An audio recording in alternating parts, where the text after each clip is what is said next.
Thank you very much for this introduction, Radostina. I'm presenting today, as you have already said, for the Europa-Universität Viadrina. I'm a substitute for Professor Lovic, who couldn't be here today, and he asked me on short notice to replace him. I will speak about consumer stock ownership plans in the context of an innovative financial scheme for supporting citizen-driven decentralized renewable energy projects in Europe. And this presentation is part of the Horizon 2020 project SCORE. So before we dive into the CSOP model itself, I want to talk about the slogan that places consumers at the heart of the energy markets, which is actually one from the European Union. And as Todor said, RED2 and the Internal Electricity Market Directive were due to this year. And this is really the small revolution from a legal perspective that really places or that really transfers the former slogan into an actual legal program.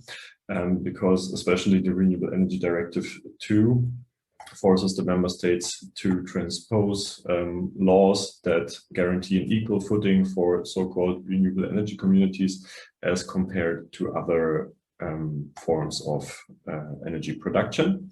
And in this context, the CSOP model can play a big role. So for those renewable energies, the biggest challenge is to include heterogeneous co-investors under the roof of such a renewable energy community.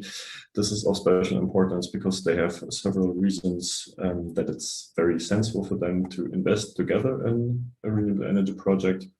And the European energy law does not rule out other private law citizens or consumer-oriented initiatives other than renewable energy communities. But it is important to advance renewable energy communities by tying benefits of the so-called enabling framework to compliance with the governance model. And this is really an opt-in mechanism to make use of the Renewable Energy Directive 2. And the number of renewable energy communities that will ultimately be set up depends definitely on their ability to involve heterogeneous co-investors. And this is the key to success of all renewable energy clusters in Europe. So far, conventional business models for consumer ownership as a rule do not really allow for a combination of different types of co-investors. And the question is, therefore, up to now, to what extent does the Renewable Energy Directive 2 and their defined governance model for renewable energy communities actually meet the needs of practice? We in the SCORE project analyze to what extent the renewable energy CSOP can provide attractive conditions respecting both, on the one hand, the legal prerequisites of the Renewable Energy Directive 2, and on the other hand, the individual needs for different co-investors. And we definitely think that the trustees models, such as the CSOP, provide a flexible and low threshold financing. And this can play an important role in financing and forming renewable energy communities. So let's have a look how this CSOP model, the consumer stock ownership plan, actually works. It's basically an intention of a normal co-op model with the addition of trusteeship. So it starts off by very local consumers and small and medium-sized enterprises who live in the same region, and they have an interest to invest in the same renewable energy production project. And this is mostly due to their opposed load profiles, because private citizens use their energy very differently than small and medium-sized enterprises, for instance, who are open during the day.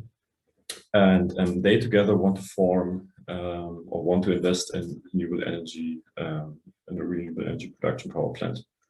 To do so, they form an operating company, and this operating company is usually a limited liability company. Also, other legal forms are possible, but this makes mostly the most sense. And the consumers in this operating company are presented by a trustee, and this trustee is elected from the consumers themselves. After they form an operating company, they bundle all their capital according to amount that everyone wants to invest. And they then together can use their financial means to apply for a loan at a banking institution and pledge shares and assets of the operating company or the installation itself to secure this loan. And at the same time, other investors such as local municipalities or even commercial investors who also have a big interest to invest in renewable energy projects, so they can provide much capital because usually those projects are highly profitable, can acquire shares of this CSOP liability company. And they together then invest in an expansion of an already existing plant, or they can found or build a completely new plant. Then this renewable energy production plant, which of course is very local, supplies energy at a fixed price to the local part of the operating company, which is the consumers and the small and medium-sized enterprises. And they in turn have to do monthly payments for the electricity that they consume to the operating company. And the operating company can use those revenues to finance and implement energy efficiency measures. Usually they are, and those measures are associated with the buildings hosting the renewable energy production plant. And this reduces in turn the self-consumption and increases excess production. The increased amount of excess production can then be sold to the grid and create additional revenue that can be used to repay the loan from the profits of the operating company.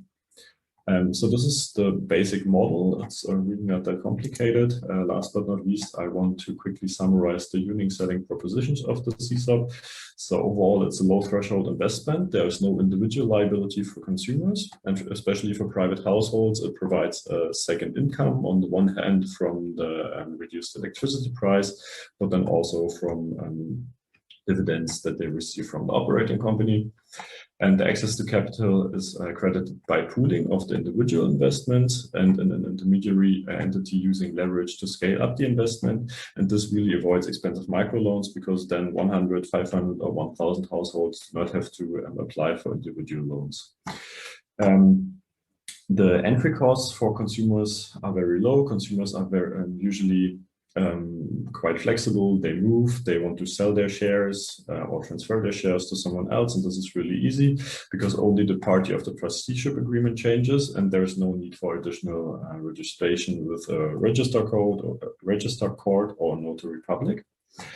At the same time, the CSOP is protecting consumers while professionalizing decision-making because the decision-making is streamlined via the trusteeship, and thereby it avoids fragmentations of voting rights and protects and advises the consumer shareholders. The trustee agreement therefore clearly defines decisions voted by consumers and those that can be delegated to the trustee. That the latter mostly refers to the day-to-day operations, which is then left to the trustee and of course the other co-investors.